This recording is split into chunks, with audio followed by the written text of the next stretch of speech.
ആശാരിപ്പണി അറിയാലോ. കയ്യിൽ അടി വീഴണ്ട.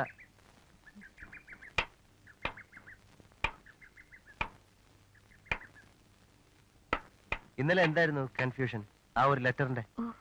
ഒന്നുമില്ല. ഒന്നുമില്ലാന്നല്ല, എന്തോ ഉണ്ട്. എന്തായിരുന്നു ആ ലെറ്റർ? ഡാഡി വന്നതിന് ശേഷം അതിനെപ്പറ്റി സംസാരം കേട്ടല്ലോ. ഒന്നുമില്ല. സോഫിയ ഏത് ക്ലാസ് വരെ പഠിച്ചു? 10 വരെ. 10 വരെ പഠിച്ചുള്ളൂ? അതെന്ത് പറ്റി, തോറ്റുപോയോ? ഇല്ല, ക്ലാസ്സും ഉണ്ടായിരുന്നു. പിന്നെ പഠിച്ചില്ല, പഠിപ്പിച്ചില്ല.